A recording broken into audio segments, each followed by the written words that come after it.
Les termes de confiance en soi et d'estime de soi sont souvent utilisés comme synonymes et pourtant il y a une différence entre les deux. Avoir une bonne estime de soi, c'est savoir reconnaître ses forces et ses limites, avoir conscience de sa valeur. Et pour qu'un enfant ait une bonne estime de lui, il faut avant tout qu'il ait confiance en lui. Un processus qui commence dès le plus jeune âge et dont les parents doivent absolument faire partie. On va en parler aujourd'hui dans un tout nouveau numéro des Femmes d'ici. Restez avec nous, on commence tout de suite.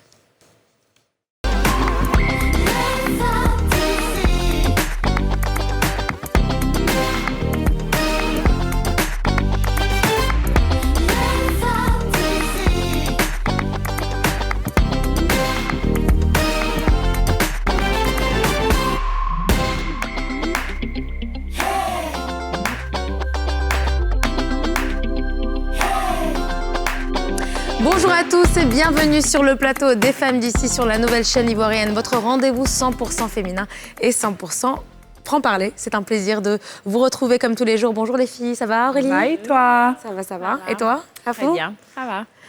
Alors les filles, on parle des enfants et de leur confiance en eux et parfois même du manque de confiance en eux.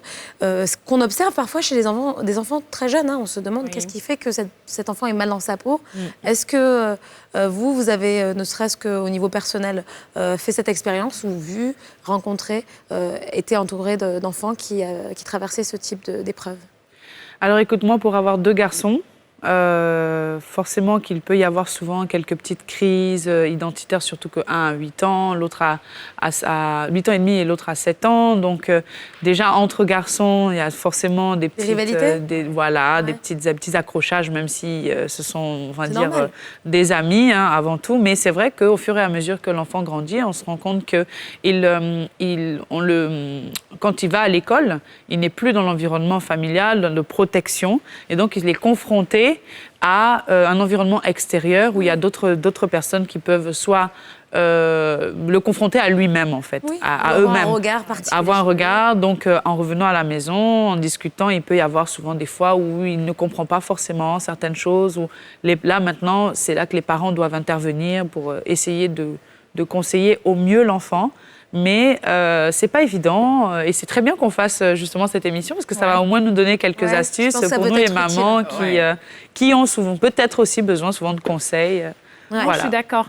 Et après, moi, je veux quand même qu'on pense au fait que souvent, il y a la personnalité et il y a le manque de confiance en soi. Ouais. Donc souvent, on a des enfants qui sont juste timides, qui n'ont pas envie de parler. Oui. Et c'est différent de vraiment quand quelqu'un ne veut pas parler parce qu'il pense que, par exemple, ce qu'il a à dire n'a pas de sens ou quoi que ce soit. Donc c'est vraiment de comprendre quelle est la personnalité de votre enfant. Est-ce qu'il manque de confiance en soi? Et comment est-ce qu'on détecte ça? On aura l'occasion d'en parler. Et quels sont, disons, les conseils qu'on peut procurer à tous les parents, nous-mêmes étant maman, comment est-ce qu'on peut s'assurer qu'on capte ça assez vite et qu'on puisse y remédier, parce que c'est très important. Et c'est vrai que c'est important que tu fasses cette distinction entre la personnalité, parce que c'est vrai que tu as des enfants réservés, hein, qui sont juste peut-être dans leur coin, dans leur bulle, et qui sont pas forcément dans un malaise ou un mal-être. Mais par contre, il y en a d'autres, ça se ressent. Hein. Je pense que, et surtout à mesure qu'ils grandissent, on s'en rend compte dans la façon dont ils interagissent avec les autres, s'ils sont toujours à vouloir se cacher, ou peut-être même à cacher leur apparence, parce que parfois c'est une question d'image, parfois physique, ou à pas vouloir s'exprimer, encore une fois, parce qu'ils estiment que leurs propos ne sont pas intéressants. Et là, c'est vrai que c'est bien d'identifier et de poser le doigt dessus. Parce que plus tôt c'est identifié, plus tôt au moins on réussit à recadrer. Parce qu'à partir de l'adolescence, ça va être beaucoup plus difficile. C'est pire. Alors justement, on va voir si jamais les personnes qui nous regardent ont des petits, des petits indices, hein, des petites méthodes qu'ils mettent en place justement quand ils sont confrontés à ce type de situation. Que faut-il faire à votre avis pour redonner confiance en soi à un enfant? On va écouter vos réponses.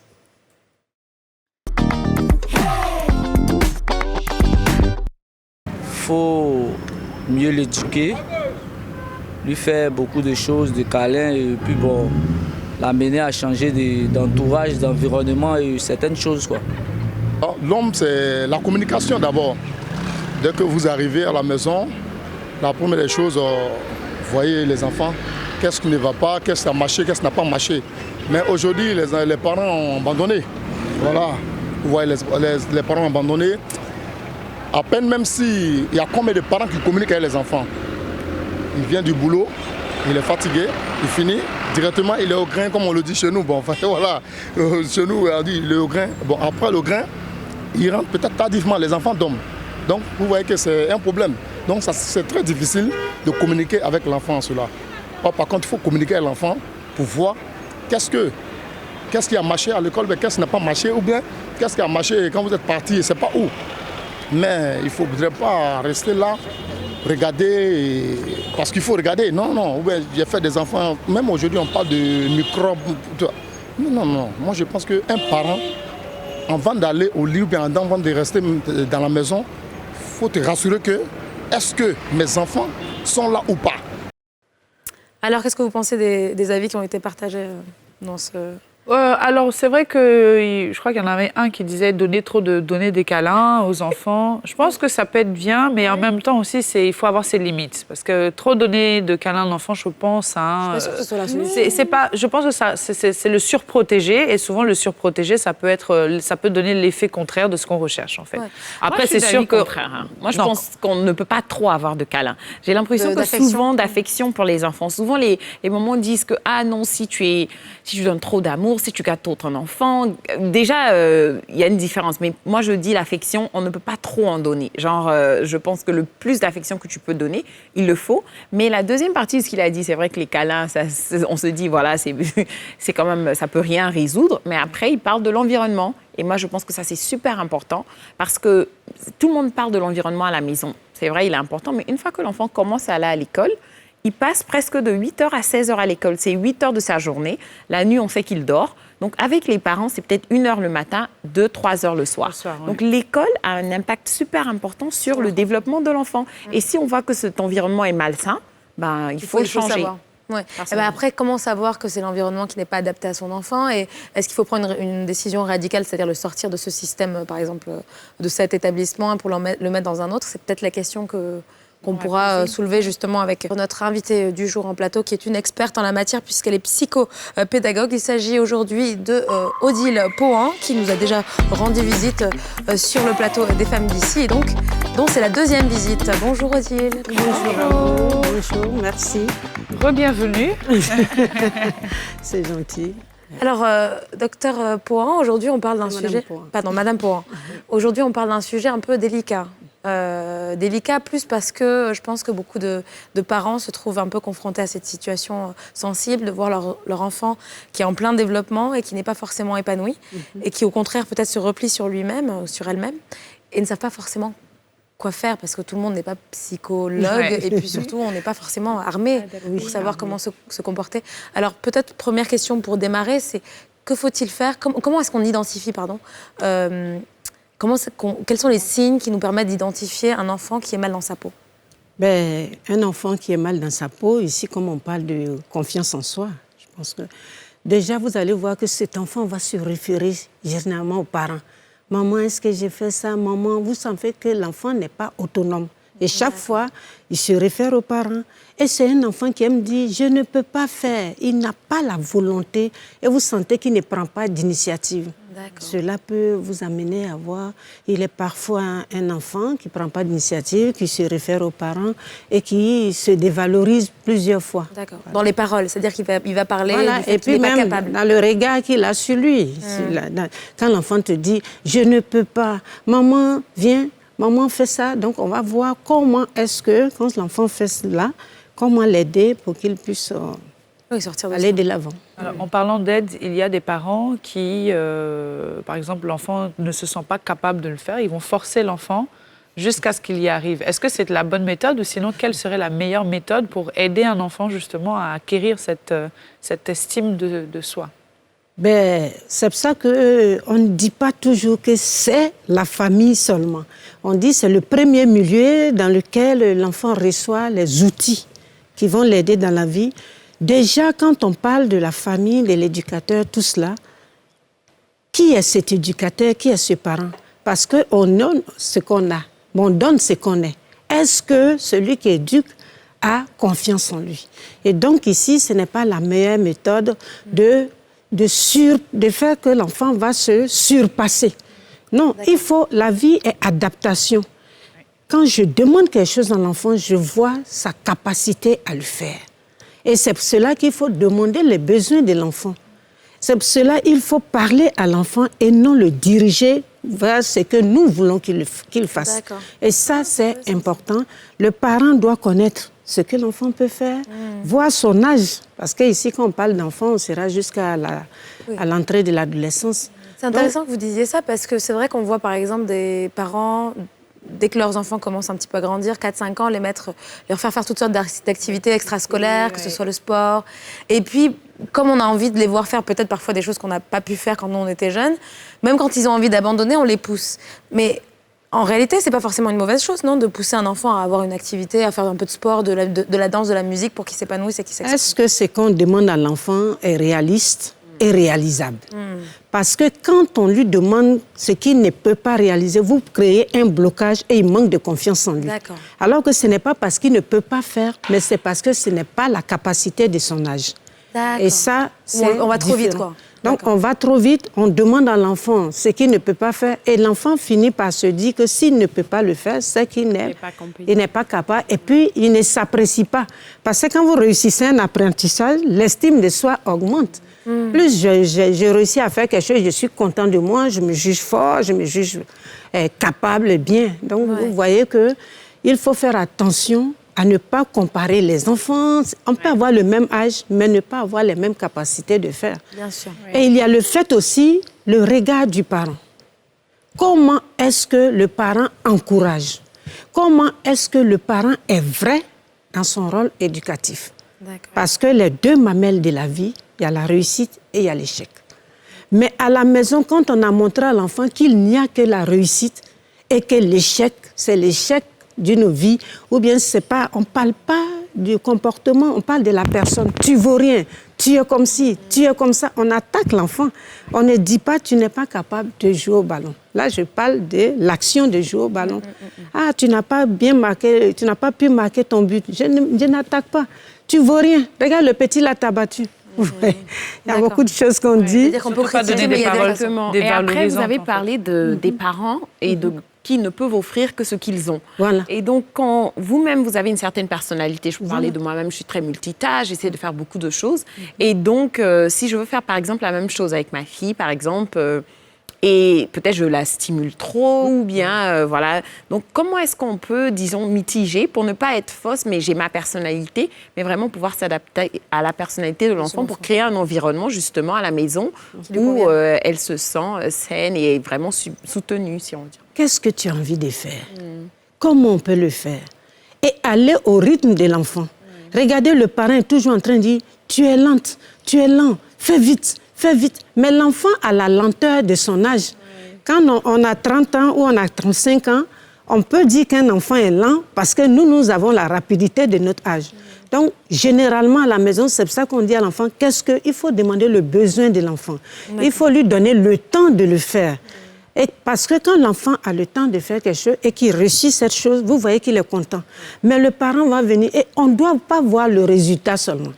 Je voudrais qu'on sache que dans la confiance qu'on veut instaurer sur l'enfant, il ne faut pas voir le résultat. Il faut voir l'effort que l'enfant va faire. C'est qu'il va mettre en place pour réussir et il faut en parler. Tu vois, tu as fait comme ça, tu as fait comme ça, tu es arrivé là. Donc, tu vois que pour quitter là et arriver là, tu as fait des efforts. L'enfant comprend que tout est construction avant d'arriver à un résultat.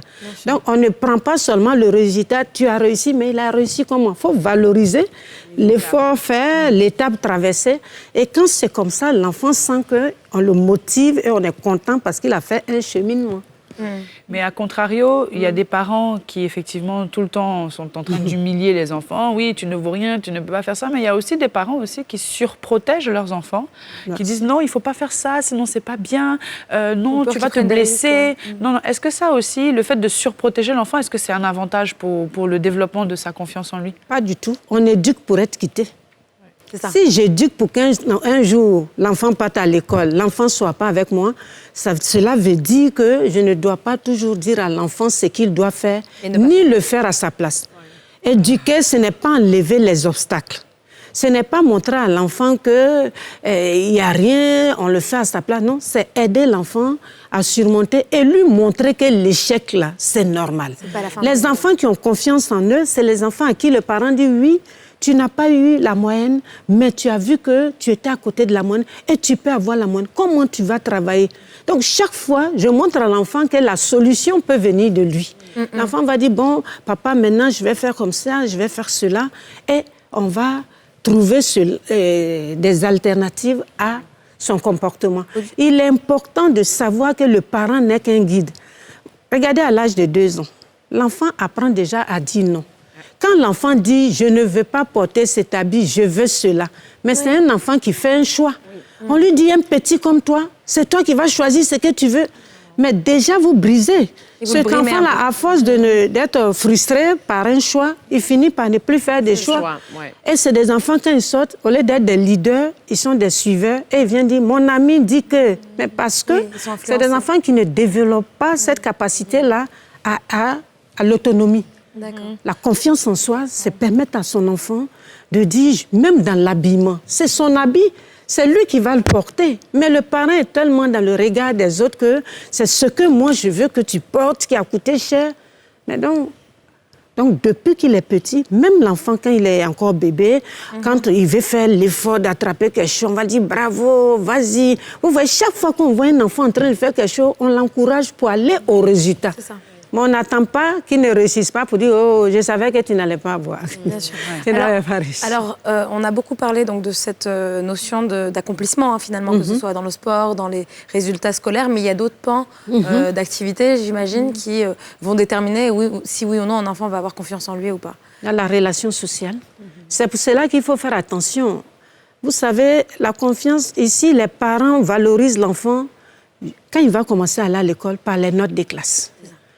Et on ne va donner sa confiance ou bien son estime de soi, le parent lui-même ne va valoriser un enfant que par rapport à la note. Bien sûr. Mais non, le résultat scolaire, ça c'est la dimension cognitive, c'est un apprentissage.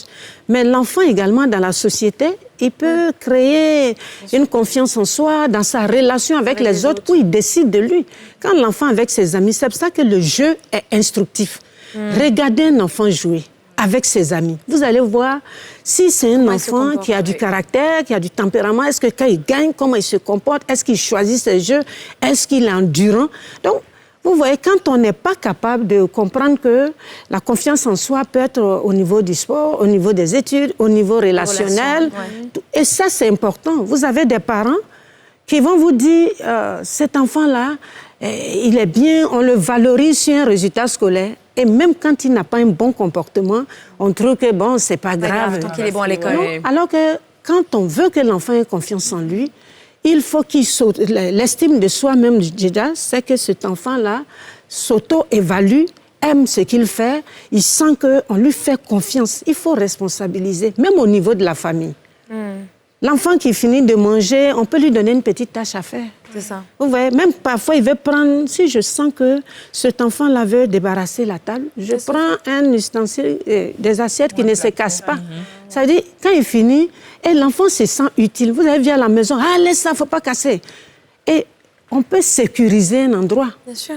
L'enfant a envie d'être autonome, mais on dit, il y a les prises, il y a ça. Donc, on limite... Mais et si on sécurisait, c'est pour ça que les gens font, pour que l'enfant ait l'autonomie de la marche et de la parole, quand il commence à marcher, il veut posséder son environnement. Mais on est toujours en train de brimer, on est dans les noms, On peut dire cela, non. Mais on peut également sécuriser pour que de temps en temps... Il puisse tomber sans se faire. Vous voyez, quand le parent parle aujourd'hui, c'est toujours pour donner des directives, on ne fait pas ça, on fait... Mais qu'est-ce qu'on peut faire? Et comment on peut aider l'enfant à le faire? C'est une bonne question. L'environnement à la maison, on en parle beaucoup. Et après, on a parlé des résultats scolaires et de l'école et tout. Et moi, je trouve qu'à partir d'un certain âge, l'enfant passe énormément de temps à l'école. Bien sûr. Et donc, comment est-ce qu'on s'assure que cet environnement est propice au développement justement de l'enfant? Déjà, on passe assez de temps avec la maîtresse qui Pour ma part, les maîtresses ont tendance à préférer les enfants qui travaillent bien à l'école, qui peuvent avoir de très bonnes notes, qui sont sages, qui ne bavardent pas. Donc, si votre enfant est à l'opposé, c'est-à-dire lui, il préfère jouer peut-être au foot, il chahute un petit peu, il préfère ses relations avec ses amis et tout ça. Comment est-ce qu'on s'assure que non seulement l'environnement à l'école est favorable au développement de notre enfant, mais aussi que même tout son entourage, ses amis ne sont pas aussi ses pairs, parce qu'on voilà, justement, comment est-ce qu'on se comporte autour d'eux et tout ça. Comment est-ce qu'on sécurise cet environnement-là? Cela montre qu'on s'occupe de la vie de l'enfant à la maison, mais de sa vie dans tous les milieux où il part. Oui. L'enfant a une vie scolaire. Comment le parent va vivre la vie scolaire de son enfant? C'est pour cela que quand l'enfant vient de l'école, qui est ton ami? Qu'est-ce que tu as fait aujourd'hui? Qu'est-ce que tu as aimé? C'est important que l'enfant sente que vous vous occupez de sa vie et comment tu as fait cela. Même prenez, quand je le dis chaque fois, l'amitié. Quand l'enfant vous dit « X est mon ami », une semaine après, l'enfant vous dit « Non, ce n'est plus X, c'est Y ». Déjà, vous voyez l'instabilité relationnelle. Et cela vous permet déjà de dire, mais pourquoi tu as changé d'amis? Ah, maman, il n'est pas bon, il fait ça. Donc, quand toi, tes amis vont se fâcher, tu vas toujours changer. Et non, on ne change pas, on lui dit qu'on n'a pas aimé. Donc, vous voyez déjà que vous allez résoudre. Oui. Avec la maîtresse, vous allez partir dans les résultats. Qu'est-ce que la maîtresse a dit et qu'est-ce que tu n'as pas fait?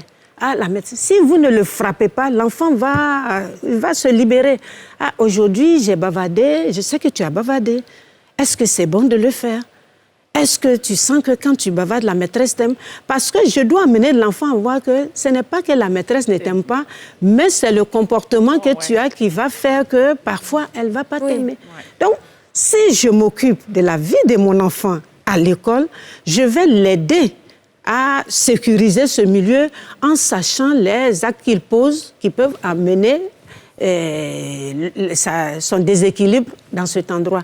Et c'est pour ça qu'on dit qu'il faut avoir du temps. Donc, pour qu'on puisse parler de tout cela, c'est que j'ai du temps pour discuter 10 minutes avec l'enfant chaque jour pour prendre des renseignements sur ce qu'il vit en dehors de la maison et apporter avec lui des remédiations. Et ça, c'est important. Alors là, c'est vrai qu'on parle énormément d'environnement, que ce soit l'environnement à la maison ou l'environnement scolaire, et donc social. Est-ce qu'il y a des causes qui vont au-delà de l'environnement? Parce qu'on peut voir, par exemple, un frère et une sœur ou 2 frères qui, à environnement égaux, à éducation égale, ont des comportements, même des ressentis par rapport à leur image, par rapport à leur confiance, qui sont complètement différents. Et c'est là que ça devient difficile, parce qu'on ne sait pas vraiment comment... Vous savez, on peut être dans le même environnement, mais au niveau relationnel, l'enfant va toujours sentir qu'on ne l'aime pas ou qu'on l'aime moins que son frère. Ah, c'est lié à ça? Faites attention. Les parents sont toujours en train peut-être de comparer. Et quand l'enfant sort également, il voit ses amis avec qui il parle, il a l'impression. Vous voyez, tout le temps, on se surprend. Et l'enfant même dit parfois, tu aimes celui-là plus que moi. Le parent dit non, c'est faux. Mais tu ne peux pas t'auto-évaluer. Et l'enfant le ressent parce que vous n'aurez pas 2 enfants qui auront le même comportement pour ne pas vous énerver de la même façon. D'accord. Donc c'est pas une question de personnalité mais c'est pour ça que je dis non, c'est pas... Vous savez, on peut avoir son tempérament, mais le tempérament, il est par rapport à la situation. Il y a des enfants pour qui... Il y a des parents pour qui, dans l'apprentissage, il n'y a pas d'essai-erreur. Il y a des enfants qui regardent, qui reproduisent correctement. Donc, chaque enfant aura son identité au niveau même de l'éducation qu'on leur donne. Il y en a qui seront très vite réceptifs. Et donc, quand vous regardez, que ce soit dans le même milieu, chaque enfant aura une personnalité. On peut parler à celui-là, il est réceptif. On peut parler à celui-là, il est moins réceptif. Et donc, le parent, c'est de manière consciente ou inconsciente, l'enfant qui l'écoute, l'enfant qui respecte, il aura son affection. Mais l'enfant qui ne le fait pas, vous allez voir que cet enfant ne va pas... Parce que l'enfant n'est pas dans une intelligence qui fait des hypothèses avant d'arriver à l'adolescence. Donc lui, il va dire, si on crie sur moi, c'est qu'on ne m'aime pas. Il ne dira pas, c'est parce que j'ai fait telle ou telle chose qui est inappropriée. L'enfant n'est pas là. Lui, il regarde comment on se comporte et il se dit, on m'aime ou on ne m'aime pas. Et donc, juste rebondir sur la question d'Anna, mais qu'est-ce qui affecte ce tempérament-là? Qu'est-ce qui fait que l'un des enfants sera plus réceptif et ne va pas se mettre en larmes, pendant que l'autre va dire « oui, maman, j'ai compris ». Donc, qu'est-ce qui affecte c'est pas justement... génétique aussi, voilà, c'est ça, c'est cette personnalité, ce Vous savez, même cette histoire de génétique, d'inné ou d'acquis, vous pouvez avoir en vous des éléments, mais c'est l'environnement qui va développer ou pas. Oui. Vous voyez, quand vous prenez l'aîné, le désir d'avoir ce premier enfant, quand il arrive, il y a une image qu'on donne, on dit quand la tétine du premier enfant tombe, on met ça stérilisé. Quand c'est le deuxième, on va ouvrir le robinet et puis après on nettoie sur le jean. Regardez.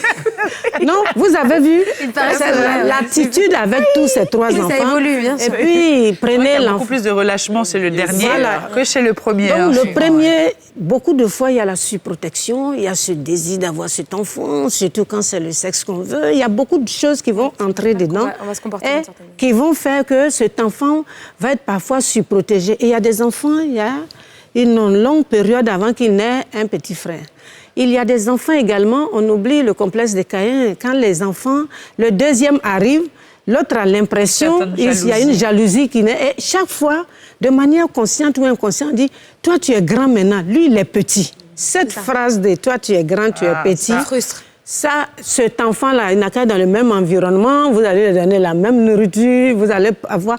Mais le fait déjà que, pour lui, il ne se dit pas c'est un bébé, il se dit non, on l'aime plus que moi.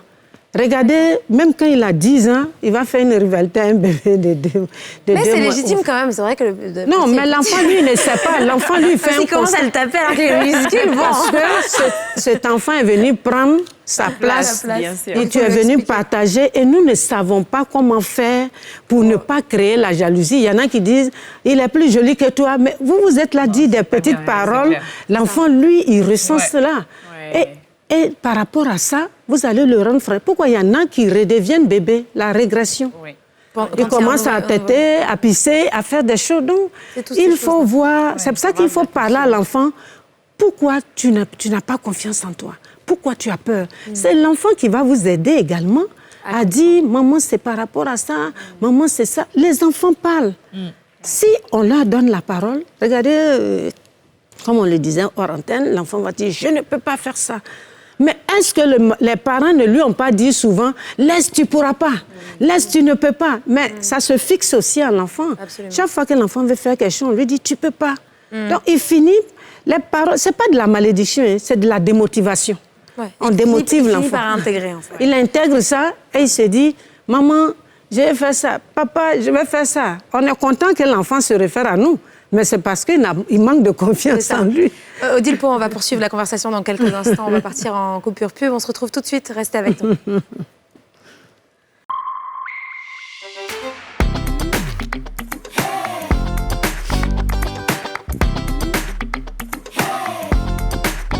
Bienvenue à vous si vous nous rejoignez pour la suite de cette édition des Femmes d'ici sur la nouvelle chaîne ivoirienne. Les Femmes d'ici, c'est du lundi au vendredi dès 13h05 sur la nouvelle chaîne ivoirienne. C'est donc le numéro 4 de la TNT et 204 du bouquet Canal. Aujourd'hui, on parle des enfants et du manque de confiance en soi.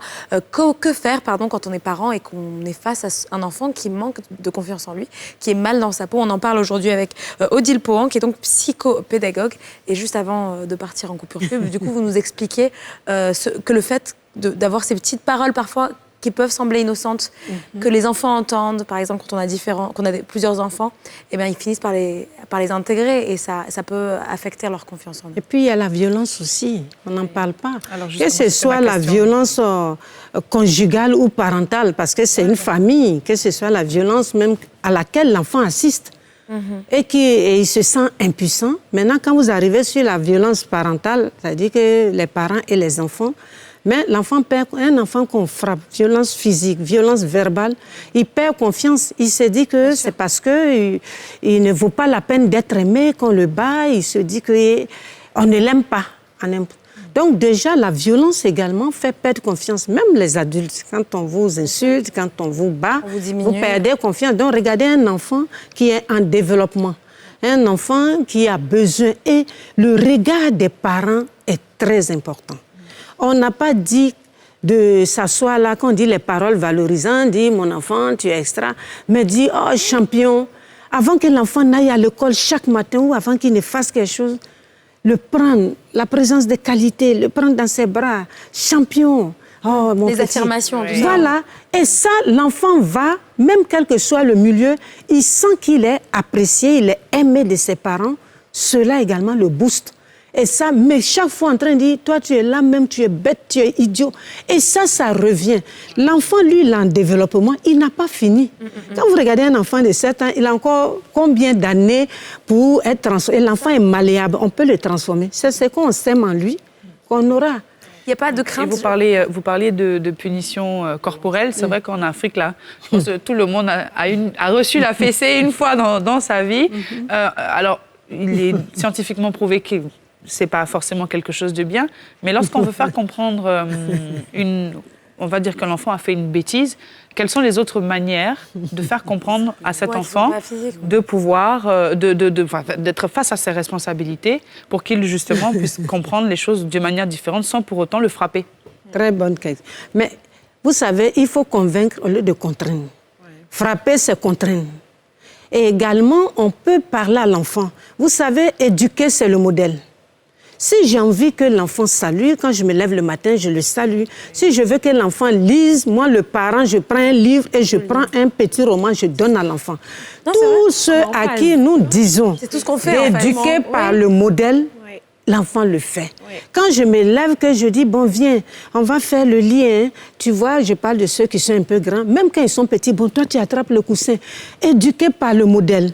Éduquer en montrant ce qu'on veut. Nous, on parle trop. Mais il arrive que la communication n'est pas seulement verbale. Elle est non verbale. Il faut faire par l'exemple. Et puis, accepter que vous n'avez pas les éléments pour décoder. Comment on peut dire à un enfant de ne pas jouer ou bien quand il se lève de s'asseoir comme un grand? Même l'attitude d'un enfant. Mais l'enfant ne bouge pas quand il est malade. Un enfant en bonne santé, en activité, il est en train de jouer. Combien de parents, pour l'équilibre de leur enfant, quand ils sortent, rentrent et disent « Est-ce que tu as bien joué ?» Combien de parents posent cette question? On dit « Est-ce que tu as bien étudié ?» Mais tout n'est pas cognitif. Après, il faut que ce corps-là bouge. Donc, quand on dit on frapperait un enfant parce qu'il a joué, alors qu'il y a un auteur qui dit le jeu est pour l'enfant, c'est que le travail est pour l'adulte, parce que ça permet à l'enfant de s'éveiller, de montrer ce qu'il... Donc, quand on entend Madame elle dit jusqu'à ce qu'on le mette devant ses responsabilités, non. Ce que je veux que l'enfant fasse, on s'assoit, je répète ce qu'on doit faire et je demande à l'enfant qu'est-ce qu'on doit faire quand on se réveille? Qu'est-ce qu'on doit faire quand on fait ça? Et ce que je ne veux pas qu'il fasse, on en parle. Et je dois le convaincre. Pourquoi, maman, tu ne veux pas que je fasse ça? Juste, c'est comme ça. Alors que cette question... Et quand il fait une bêtise, par exemple? Quelle bêtise? Quand il fait une bêtise, je ne sais pas... Quelle bêtise? Je comprends ce que tu veux dire. Oui, voilà. Mais je le fais à soi. Je dis, est-ce que ce que tu as fait est bien? Essayez cela. Pourquoi tu l'as fait? Je veux savoir d'abord pourquoi l'enfant l'a fait. Pourquoi il l'a fait? Est-ce que c'est bien? Et qu'est-ce qu'il décide pour ne plus que maman se fâche? Ouais, d'accord. Moi, je vais un peu suivre dans le sens d'Aurélie parce que j'ai une petite de 2 ans et demi. Donc, c'est pas quand je vais lui demander pourquoi tu as fait ça, elle peut pas forcément me répondre. Et moi aussi, je suis contre la violence. À la télé, tout le monde peut vérifier, je ne frappe pas ma fille, right? Mais donc, j'ai des manières de la punir parce que quand même, ils font des bêtises à 2 ans et demi. Donc, moi, je la mets au coin, par exemple. Et Rima, c'est une enfant très active. Donc, quand tu la mets... violence psychologique. Seigneur, la violence psychologique. Donc, vous pensez que de lui dire de la mettre 1 minute au coin pour qu'elle réfléchisse, justement, je lui dis, Rima, tu vas l'enfant de 2 ans et demi, là, il n'y a pas de réflexion. Je dis, mais juste 1 seconde pour que tu penses à ce que tu as fait. Vous nous faites passer pour des Non, mais vraiment. Je veux dire, vous savez, vous aurez une solution par la peur. C'est ce que je ne veux pas. L'enfant ne va pas faire parce que l'enfant a compris le bien fondé. L'enfant va plus faire l'action pour la peur de la punition. Oui. Alors que ce n'est pas bon. Si j'ai réussi à montrer à l'enfant en parlant qu'on ne fait pas ça, vous n'arrivez pas à convaincre. Parce que l'enfant de 2 ans et demi, elle parle. Même si elle n'a pas un vocabulaire, elle peut dire « Maman, j'ai fait ça ». Pourquoi tu as fait ça? Maman est fâchée. C'est pour ça, chaque fois, je dis aux gens, il faut faire quelque chose avec son enfant. Si j'ai l'habitude de l'amener quelque part, de sortir avec elle, de faire quelque chose qu'elle aime, quand je ne suis pas content, je punis à travers notre relation. Mais là, faire arrêter un enfant d'un coin à 2 ans et demi, c'est une violence psychologique. Donc, ce que vous proposez, si je comprends bien, vous proposez de retirer le plaisir à un enfant de quelque chose qu'il aime pour qu'il comprenne qu'il a fait une erreur. Non, c'est-à-dire que par exemple, ce qui est considéré comme des activités ludiques... Oui, ça aussi, il y a des parents qui sont là, qui aiment jouer. Il y a des enfants qui sont bandits. Ils ne sont pas bandits. Il y a des enfants qui sont comme bandits. Tu l'as dit une fois, 2 fois, ils ne comprennent pas. Non, ils comprennent. On le fait, on l'expérimente. On n'a pas dit que ce que vous dites. Parce que le parent va sur le principe que l'enfant, là, il veut me braver. J'ai vu des parents et des enfants de 2 ans. Quand on en parle, tant que tu n'as pas vu l'enfant, tu pensais, mais madame, quand il parle là, vraiment, un enfant qui n'écoute pas les gens, tu vois un bébé de 2 ans qui apparaît. Tu es tellement dépassé que toi-même, tu présentes un enfant de 2 ans comme quelqu'un capable de réflexion pour venir te braver. Mais tu auras la réaction de quelqu'un qui va mater une rébellion enfantine. Mais non, ce n'est pas de cela qu'il s'agit. Pourquoi je le dis? Sortons du fait que l'enfant là est bandit, l'enfant là est comme ça. Allons dire que l'enfant aime les caprices. Allons dire que l'enfant, même l'adolescent, il réagit comme ça. Mais moi, je ne veux pas que la peur s'installe. Parce que quand on frappe ou bien quand on fait des choses, l'enfant va réagir et il y aura une peur. Plus on parle d'estime de soi, quand l'enfant va se dire, il vous voit venir, déjà il a peur. Ou bien il sent que la violence s'installe entre vous et ça, ce n'est pas bon. Sinon, parce que le jour où le parent va dire, j'enlève la violence. Mais tant qu'on a dit, je garde ça à côté, je vais prendre ça de temps en temps, on va faire référence à ça. Alors justement, pour revenir vraiment à notre sujet à proprement parler, qui est donc la confiance en soi, tout à l'heure, vous avez parlé du fait qu'il faut faire aussi preuve d'énormément de paroles qui sont donc positives, des affirmations, dire à son enfant qu'il a de la valeur, qu'il est beau, qu'il est intelligent. Est-ce qu'il y a un revers de la médaille à ça? Est-ce qu'on peut être dans l'extrême et créer une sorte de complexe peut-être de supériorité ou de narcissisme? Parce qu'on voit des enfants qui grandissent pour devenir des personnes, on se demande s'ils n'ont pas été trop, justement... Non, ce que nous disons, c'est par rapport à une situation. Quand l'enfant va à l'école le matin, je mets le carburant affectif pour lui dire « Ah, je ne le vois pas toute la journée ». Quand l'enfant vient également... C'est quand il pose un acte, je valorise l'acte. Je ne m'assois pas tout le temps pour dire, mon fils, là, même si elle est non, beau, il est le meilleur. On n'a pas dit de lancer ça en l'air. De dire ça n'importe comment, quel que soit le moment. Je dis, il faut encourager l'effort et valoriser chaque fois que l'enfant pose des actes. Parce que l'indifférence aussi n'est pas bien. Quand l'enfant fait quelque chose, et puis surtout quand je dis à l'enfant, ça tu n'as pas réussi, et que prochainement il réussit la chose, il doit voir les 2 attitudes. Quand il ne réussit pas, je lui dis, tu peux réussir, je l'encourage. Quand il réussit, il voit comment je valorise la réussite. Voilà. Là, on parle surtout de comment développer la confiance en soi chez un enfant dès le bas âge. Mais imaginons que l'enfant arrive à un certain âge où on se rend compte, peut-être à 8 ans, 10 ans, qu'il n'a vraiment pas du tout confiance en lui. Comment est-ce qu'il faut faire pour recadrer le tir? C'est déjà d'identifier ce qui fait qu'il n'a pas confiance en lui. Quand l'enfant commence à se dire « je ne veux pas ça », je commence à le mettre en situation avec des choses qui ne sont pas trop dures à faire. Et c'est ça qui est important. Il faut amener l'enfant à poser des actes. Je sens qu'il a peur de quelque chose. De temps en temps, je commence à l'aider à faire cela. Et quand j'ai identifié la chose qui fait que mon enfant n'a pas confiance en lui, avec lui, on essaie d'y remédier en faisant les exercices au fur et à mesure. Si c'est un enfant, comme elle disait, qui dit « je ne joue pas, je joue, je ne marque pas de but », mais il faut amener l'entraîneur ou bien les gens à se dire des fois, vous l'amenez à côté du poteau, il va marquer. Et au fur et à mesure, on recule la balle, on met la balle là. Il essaie même on dit « bon, tu vas voir sans le gardien, regarde comment le cadre du poteau est.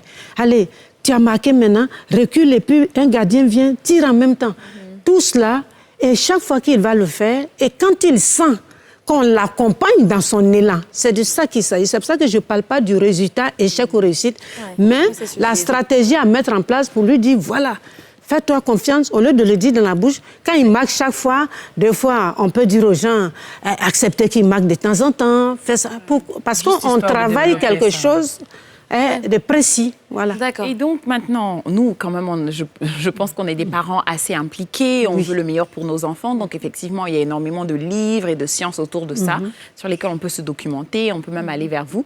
Mais pour tous ces autres parents qui veulent vraiment construire cette confiance en soi dans leurs enfants, où est-ce qu'ils peuvent, disons, avoir ressource à toutes ces informations? Quelles sont les astuces même concrètes? Comment avoir accès à plus d'informations à ce niveau? Surtout, il faut qu'un parent sache qui est l'enfant. Parce qu'aujourd'hui, même à 2 ans, des fois, on dit, tu penses que tu es un enfant.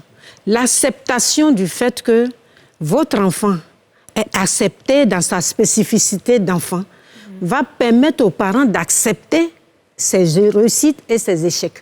Mais quand nous pensons que notre enfant est un adulte qui est court, tant qu'on va penser qu'il est comme nous, mais il est petit, il y a des choses qu'on ne va pas accepter. Sinon, un enfant de 2 ans, 3 ans, je me dis, mais c'est un enfant qui est en construction, c'est un enfant qui est là, qui échoue, qui ne réussit pas. La motricité est toujours en développement, tout ce qu'il fait.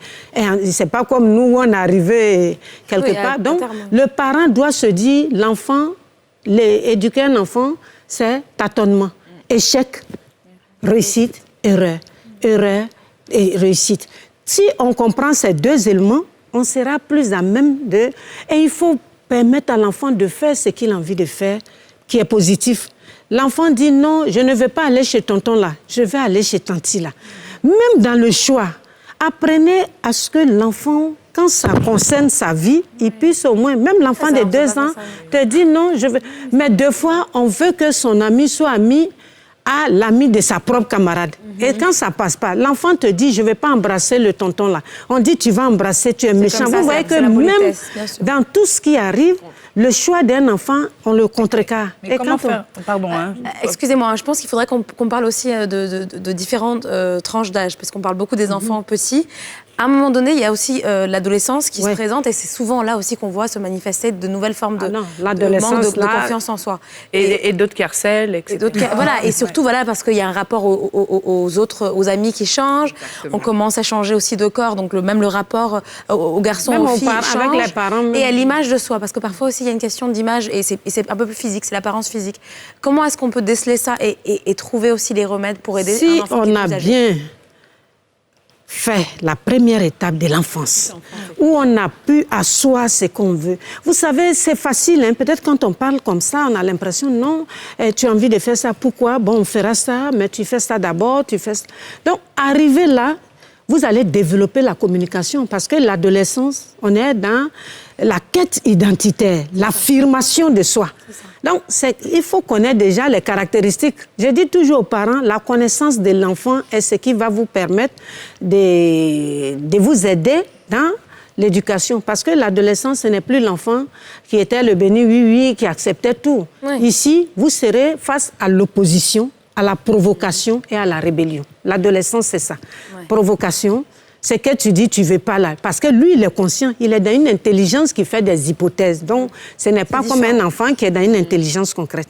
Donc, c'est dire aux parents, déjà, savoir que l'adolescent, c'est votre enfant, mais il n'est plus un enfant. Okay. Il n'a plus les caractéristiques. Parce que lui, le garçon peut enceinter, la fille peut enceinter. C'est l'apparition des caractères secondaires, sexuels. Donc, là, les hormones vont jouer un rôle. Et donc, si le parent ne sait pas, et c'est pour ça que je m'occupe des parents, des enfants, tout de suite on vient de le faire, des parents analphabètes à qui on apprend l'adolescence, à qui on apprend comment se comporter, parce qu'on a vu que les enfants en situation difficile dans la rue, je m'occupe de leurs parents, que généralement, c'est cette capacité-là à penser que l'adolescent est toujours cet enfant à qui on peut tout imposer. Donc, le parent qui voit déjà la corpulence, qui voit la barbe, qui voit cela, voit la spécificité en tant qu'enfant, voit la spécificité en tant qu'adolescent. Quand on comprend cela, je dis aux parents chaque fois, il y a la manière de le valoriser. Parce que l'enfant n'accepte pas ce nouveau corps. Quand on est en train de dire, tu es sale, regarde, tu sens, regarde les boutons sur toi. Donc, quand vous le dévalorisez, l'acceptation de soi, l'estime de soi prend un coup. Ah, tu as grossi, on est toujours en train de voir le négatif. Tu manges trop maintenant, tu fais ça. Chaque fois que vous allez être dans l'attaque de sa personne, de son physique, il y aura comme un rejet, le manque de confiance, parce que le parent est celui. S'il accepte son enfant, l'enfant va s'accepter. Si mon père même ou ma mère même commence à dire je suis gros, je suis comme ça, je suis bête, on se dit mais le parent c'est la protection. Donc c'est dire aux parents, il faut voir l'enfant et dire chaque fois que je dis il peut, et puis voir ses erreurs, l'aider à corriger ses erreurs. On est des guides. Il faut accepter les échecs, faire prendre conscience à l'enfant que dans la vie on échoue. Mais quelle leçon il tire de son échec? Qu'est-ce qui a fait que ça n'a pas marché? Et donc, quand l'enfant il va essayer des choses en se disant, je peux échouer, mais j'aurais au moins tenté. Exactement. Alors que quand on le dévalorise, il n'essaie même plus. Ouais. Voilà, il y a un blocage et il ne veut même plus essayer. Merci beaucoup, Odile Pouhan. Malheureusement, on pourrait en parler pendant 1 heure. Hein, ou 2. Merci à vous. En tout cas, merci d'avoir été avec nous. On poursuit l'émission dans quelques instants. Restez avec nous. On se retrouve après une courte page de pub. À tout de suite.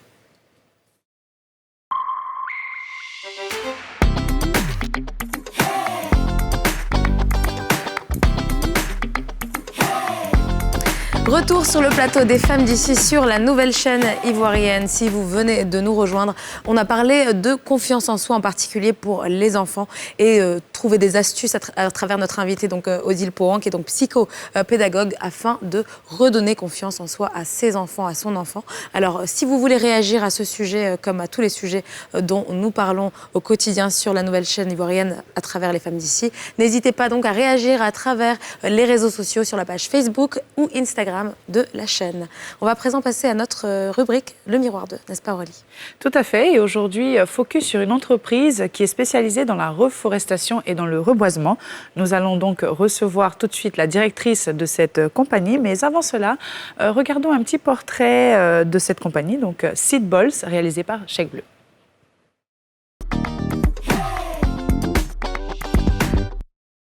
La Côte d'Ivoire fait partie des mauvais élèves en termes de conservation des forêts.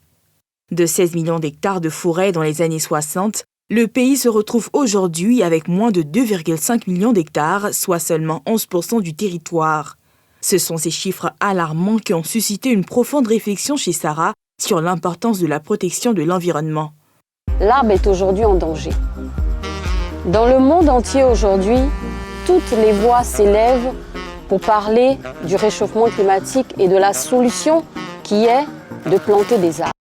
Après avoir visionné un reportage sur la reforestation au Kenya à travers la méthode Seed Ball, Sarah décide de pratiquer cette technique ici en Côte d'Ivoire. En Côte d'Ivoire, nous avons perdu plus de 80% de notre couvert forestier.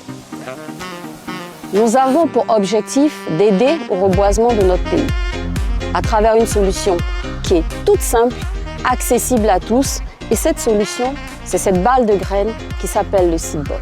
Sans les planter, il faut juste les jeter dans la nature. Au contact de l'eau, ils germeront et vous aurez des arbres.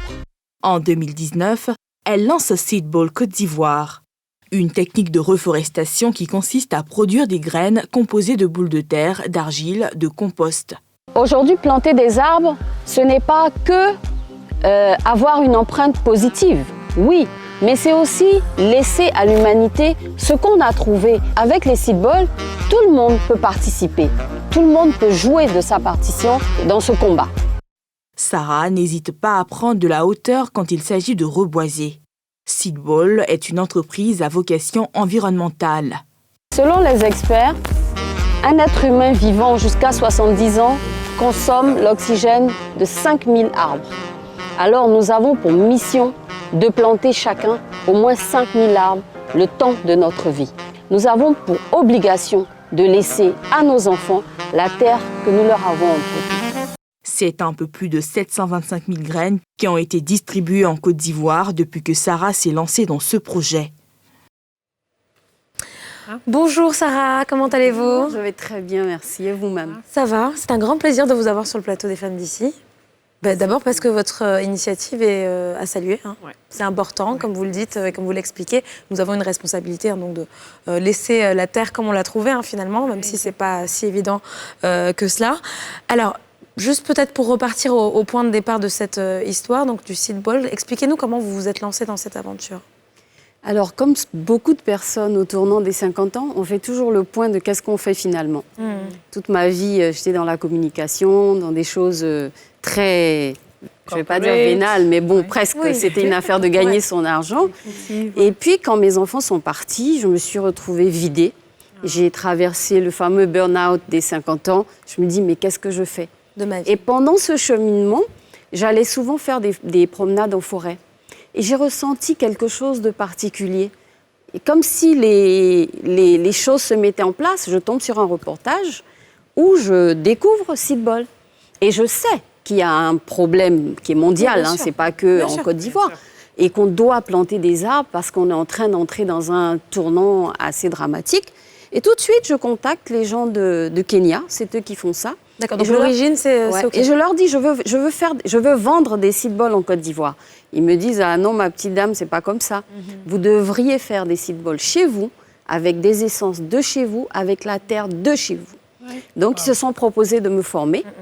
Et puis là, j'ai trouvé, c'était la révélation de ma vie. J'ai trouvé le sens des choses que je voulais et je me suis lancée dans les seed balls. Alors, comme toute activité, on sait que c'est déjà pas facile quand on veut monter même une entreprise de prestation de services. Comment aujourd'hui vous réussissez à rentabiliser cette activité? Tout le monde rigole chaque fois. Quand j'ai commencé seed ball, on m'a dit « Quoi? Tu vas faire quoi? Tu vas planter des arbres. Mais tu vas gagner ta vie comment ?» Alors, les choses sont différentes. Ce n'est plus les programmes forestiers d'avant où les gens plantaient des arbres parce qu'ils devaient les vendre, gagner de l'argent, etc. Aujourd'hui, on réfléchit différemment. On a des plans forestiers surtout pour l'impact environnemental. Bien sûr. Voilà. Maintenant, il faut vivre de quelque chose. Donc, ce qu'on fait, c'est qu'on vend nos seed balls aux organismes qui sont chargés de faire du reboisement. Mais à côté de ça, nous-mêmes, on en fait de façon complètement bénévole. On a souvent des jeunes qui viennent nous voir parce que les jeunes se sentent beaucoup plus concernés par le sujet. Ouais, c'est la génération. On a beaucoup de jeunes qui viennent nous voir. Et bien, ces jeunes-là, on ne peut pas leur vendre des seed balls. On leur donne des seed balls. Ils font du reboisement de façon gratuite. Et bénévole. Et puis, quand les cadeaux arrivent, eux, ils payent. Donc, on les vend. C'est une question très importante parce qu'on voit que maintenant, de plus en plus, il y a beaucoup de financements qui sont axés vers tout ce qui est climat, préservation de l'environnement, la reforestation et tout ça. Et est-ce que vous arrivez quand même à bénéficier de ce genre de fonds-là, d'organismes internationaux, de différentes fondations qui sont vraiment très axées sur tout ce qui est climat? Parce que la plupart du temps, on entend parler ça plutôt de pays en Europe ou en Amérique. Mais en Afrique, ce n'est pas toujours le cas. Donc, est-ce que quand même, il y a des entreprises qui sont concernées? Alors ça, c'est les fonds verts. Et les fonds verts, ils ne sont pas à destination des entreprises commerciales. C'est ça. C'est pour les associations. Les Donc, tout de suite, il y a un blocage. Alors, comme on a vraiment envie d'agir, on a créé une association qui s'appelle Forêt d'Afrique et qui commence à bénéficier de certaines subventions. Alors, des fois, le commanditaire nous dit on veut des seed balls, mais des fois, il nous dit on veut des plants. Donc, nous, au niveau de seed balls, on s'est diversifié. C'est vrai qu'on fait des seed balls, mais on fait aussi des plants parce qu'il y a des essences qu'on ne peut pas faire en seed ball. Donc, on essaie d'être le plus large possible et d'œuvrer pour l'environnement. Donc, les fonds verts, ils sont surtout à destination des associations. Alors, sur un plan plus technique, je trouve ça intéressant. Vous avez dit que vous avez communiqué donc, au départ, lorsque vous avez eu cette idée avec donc, les créateurs ou les concepteurs de cette idée au Kenya, qui vous ont expliqué qu'il fallait que vous le fassiez plutôt localement, en Côte d'Ivoire. Quelle est la différence donc, entre la seed ball faite au Kenya en termes d'essence? Est-ce que c'est vraiment le même processus, oui ou non? Est-ce que ça a été difficile d'arriver à confectionner ce produit qui, aujourd'hui, vous permet de reboiser Alors, la seule chose qui est différente, c'est l'essence qui est à l'intérieur, la graine qui est à l'intérieur. Parce qu'il y a des écosystèmes. Les arbres qui sont en Côte d'Ivoire, ce ne sont pas les arbres qui sont au Kenya. C'est la seule différence. Sinon, toute la constitution est la même. On a toutes fait sciences naturelles à l'école. Moi, je ne suis pas botaniste, je ne suis pas agronome. Mais je sais que de la terre, une graine, du compost, de l'eau, ça donne un arbre, ça donne un plant. Ce qui est surprenant, c'est le fait de savoir qu'on peut juste les jeter par terre et qu'après, c'est ça qui, moi je pense, qui m'a intriguée personnellement. C'est comme une pépinière ambulante. D'accord. Voilà, elle a tout ce qu'il faut de la pépinière classique qu'on connaît, le petit tas de terre dans lequel on va mettre la graine, etc. Donc, c'est la même chose, faite de façon plus intelligente. Alors, c'est bizarre, parce que quand on fait les recherches, la technique remonte jusqu'à l'époque des pharaons. Ces gens-là, ils n'ont rien inventé. C'est jamais nouveau. Voilà. C'est un truc qui vient de très loin. Alors, à un moment, elle disparaît. Pourquoi? On ne sait pas. Et pendant la Seconde Guerre mondiale, il y a un Japonais qui la remet à l'ordre du jour et qui fait il plante du riz il fait dans les rizières. Donc, c'est lui qui remet ça au goût du jour. Et il y a certaines vidéos, d'ailleurs, que vous pouvez voir sur YouTube, où il jette les seed balls comme ça. Il s'appelle Masanobu Fukuoka. Et d'ailleurs, la technique s'appelle la technique Fukuoka. Donc, ça part de lui. Et puis, il y a des gens qui développent. Mais la particularité des Kenyans, c'est qu'eux, ils améliorent le système. Ils se sont rendus compte que sur les endroits où il y a beaucoup de charbon, eh bien, il y a beaucoup de germination de graines dans ces endroits-là. Donc, dans la composition de base de Fukuoka, les Kenyans ont rajouté du charbon. D'accord. Du coup, moi, ce que je vais vous demander, c'est que depuis le début de votre activité, j'ai compris qu'il y a près de 725 000 seed balls qui ont été, on va dire, répandus. Est-ce que vous avez un retour, c'est-à-dire est-ce que vous pouvez mesurer le nombre d'arbres, par exemple, qui a poussé depuis le début? Alors, quand on a démarré, on a commencé par des tests dans des endroits où on pouvait voir ce qui germe, ce qui ne germe pas. Alors, comme des graines normales, il y a toujours le lot qui ne germe pas et le lot qui germe. Ça, on n'a pas la capacité d'agir dessus. Par contre, si aujourd'hui vous allez par exemple au jardin botanique, on a un petit pâté de terrain là-bas où on a fait des seed balls, où il y a de très beaux arbres. Vous pouvez voir, et là-bas, on a pratiquement 80% de réussite. Mais la différence, c'est que c'est un site entretenu. Donc, quand les plants ont commencé à sortir, ils ont pu enlever toutes les mauvaises herbes et les laisser grandir. Donc, on a un beau taux de réussite. On s'est rendu compte que dans certains endroits où il y a beaucoup d'herbes, les plantules se font vite bouffer. Ou bien les agoutis se régalent. Bon, maintenant, il faut faire confiance à la nature. Comme je dis toujours, la terre ne nous a pas attendus, les forêts ne nous ont pas attendus. Elles étaient là. Donc, la nature a la capacité de faire ce qu'elle a à faire. Nous, notre rôle, c'est juste de lui donner ce qu'il lui faut. Et c'est ça que les gens n'arrivent pas à faire. On s'est rendu compte que les gens sont très Saint Thomas. Oui, mais est-ce que... Mais pourquoi ça fait 3 mois, pourquoi ça n'a pas germé? Bon, on ne plante pas des salades, on ne plante pas des arbres. Des arbres, on se calme. Ça prend des années. Oui, vous devez beaucoup entendre ça, c'est vrai. Oui, on attend le résultat, Oui. Mais c'est vrai que c'est un arbre. Merci beaucoup, Sarah, excusez-moi, d'avoir été avec nous. Malheureusement, on va devoir continuer l'émission sans vous. Alors, on vous souhaite tout le meilleur pour ce projet. Et puis, seed ball. Juste une petite question peut-être sur les coûts de production. Est-ce que c'est... Alors, un seed ball vous coûte à peu près 40 francs. D'accord. Voilà. Je compte sur vous pour planter des arbres. Oui, on va parler de la journée. On va en parler après l'émission, vraiment. Parce que je pense qu'on a été convaincus, tout au centre. Oui, non. On viendra vers vous. Merci beaucoup, Sarah. On se retrouve dans quelques instants pour la suite.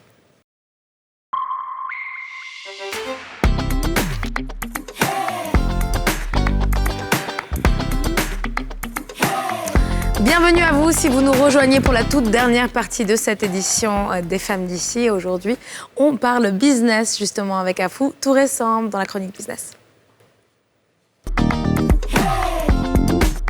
Hello les filles, donc comme je vous disais plus tôt, on va parler de quel domaine d'activité doit-on investir.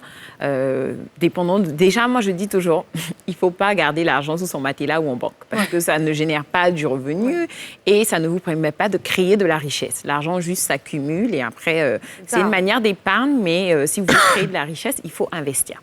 Et donc, cet investissement dépend de plusieurs choses. La première, c'est de votre budget, votre portefeuille. Combien est-ce que vous avez?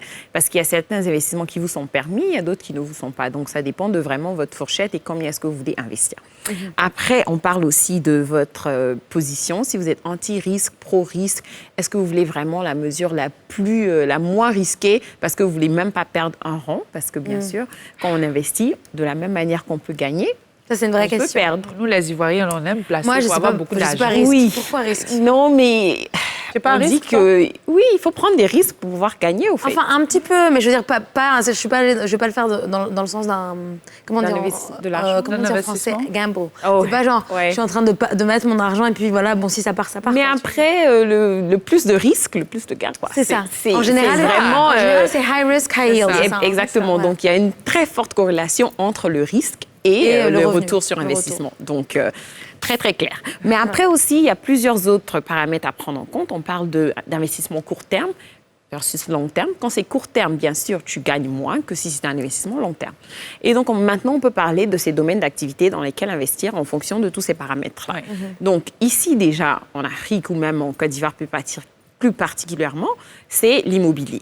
C'est ce que j'allais dire. Les gens adorent investir dans l'immobilier. C'est un peu la base, non? Parce que c'est quelque chose de physique, c'est compréhensible, on voit son terrain. Et surtout dans les villes, le terrain prend bien sûr de la valeur. Et donc, c'est un investissement qui est, disons, les gens connaissent. Mais après, la plupart du temps, les gens ne comprennent pas que l'immobilier, il prend énormément de cash, de liquidité. Beaucoup d'argent. Voilà, c'est un truc qui est cash intensive. C'est-à-dire que c'est fixe, donc... Abidjan, ici, maintenant, pour avoir un bon terrain, il faut compter minimum 5 millions, 10 millions ou même plus dans certaines... Je peux aller même jusqu'au 200 millions, mais bon, on va dire pour pouvoir inclure le mètre carré. Donc voilà, donc pour avoir oui, bien sûr. Donc elle pourra la base, aller voir Aurélie pour toute question immobilière. Mais vraiment, il faut comprendre aussi qu'il faut avoir un minimum et aussi les risques avec l'immobilier. Il y a des risques. Il y a des risques autour de... l'ACD, avoir justement la documentation, parce qu'il y a toujours des litiges autour de terrain. Donc, il faut, et le plus de documentation que le terrain, bien sûr, il coûte plus cher. Donc, il faut s'assurer, parce que souvent, les gens sont tellement dans « Oh, je veux économiser », après, tu perds parce que tu perds le terrain complètement. Tu as payé un terrain où tu n'avais pas les pièces requises, quelqu'un te l'arrache, tu as perdu ton investissement en n'étant pas, vraiment, en n'analysant pas tes risques. Moins cher coûte cher. Voilà. C'est ça. C'est clair. Deuxième chose dont j'aimerais parler, c'est l'agriculture. Les gens, on est dans un pays aussi où l'agriculture est très importante. Donc, on décide de prendre une terre dans le village ou à Tabou, pas loin, on veut faire de l'élevage ou bien on veut faire le cacao, l'ananas, toutes sortes de choses. Mais le problème, c'est que les gens ne se forment pas. Ils mettent quelqu'un, ils sont en ville, ils ont quelqu'un qui regarde pour eux, ils vont une fois par semaine. Le management. Ça aussi, il faut vraiment faire très attention parce que c'est la même chose. Les gens finissent par perdre beaucoup d'argent. Parce qu'ils ne le font pas. Et donc, après, les gens retournent à mettre sous le matelas ou bien à la banque. Encore, ce n'est pas la solution. C'est de voir d'autres avenues. Une avenue que moi, j'aime beaucoup, que les gens ne pensent pas forcément, c'est l'éducation. Quand on investit dans son éducation, dans sa formation, bien sûr, tu génères encore plus de revenus. Donc, si, par exemple, tu as commencé à travailler avec une licence, investis en toi-même pour que tu puisses, par exemple, faire un master ou faire un PhD ou je ne sais pas ce que tu veux faire. Mais comme ça, après, tu as plus de chances de générer encore plus de revenus. Je pense que la raison pour laquelle les personnes ne sont pas forcément pros, c'est parce qu'on se dit, OK, c'est pas si... En fait, c'est un investissement, mais parfois indirect, c'est-à-dire en termes de résultats. Mais justement... C'est ça, parce que tout le monde se dit qu'ils peuvent apprendre sur le tas, par exemple. Oui, mais... Ou c'est pas garanti que tu aies le mais après... ça dépend des ambitions personnelles. Mais parce que quand tu investis, par exemple, pour apprendre l'anglais, maintenant, tu ouvres toute une catégorie, par exemple, d'opportunités. Tu ne vas pas prendre que les jobs qui cherchent des francophones. Tu peux faire les deux maintenant. Quand tu arrives à avoir une maîtrise, la plupart des entreprises, déjà, tu as un diplôme de plus. Donc, normalement, ton salaire devrait augmenter. Ça, c'est la base. Donc, vraiment, investir dans l'éducation, c'est très important. Et si vous trouvez que c'est trop tard, l'éducation de vos enfants. Oui. Parce que, encore, il y a une forte corrélation entre... Et quand je dis l'éducation de vos enfants, les établissements dans lesquels ils vont, et justement, plus l'école est chère, normalement, l'éducation est meilleure. Et donc, ils ont de fortes chances d'aller aussi dans de bons systèmes où ils peuvent... Donc voilà, l'éducation, moi, je pense que c'est un très bon investissement. C'est sur le long terme, c'est pas direct. Tu vas pas avoir ton argent venir tous les mois, mais normalement, ça doit payer. Après, le dernier point que j'aime beaucoup, c'est les fonds d'investissement, la bourse, l'or.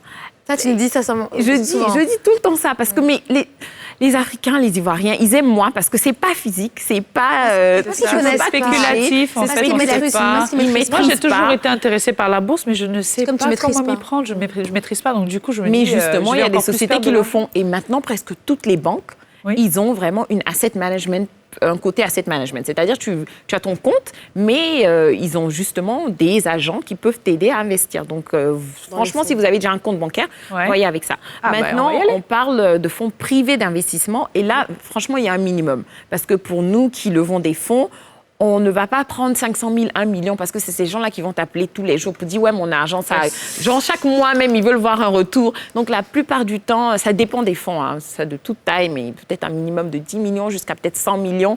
Franchement, pour pouvoir investir dans ces fonds privés-là, où il y a énormément de travail. En général, en combien de temps on peut avoir un retour? C'est ça le truc, madame. C'est ça que tu attendes. Oui, mais c'est combien d'investissement? Je te dis, c'est minimum 5 ans. Wow. Parce que comment ça se passe quand tu donnes ton argent à un fonds? Eux, ils sont censés investir soit, par exemple, dans l'immobilier ou bien dans des entreprises qui vont maintenant croître et retourner cet argent. Donc, c'est minimum 5 ans. Mais tu te dis, si tu t'attends à 15%, 20%, tu as donné tes 100 millions. Après, tu te retrouves avec 120 millions.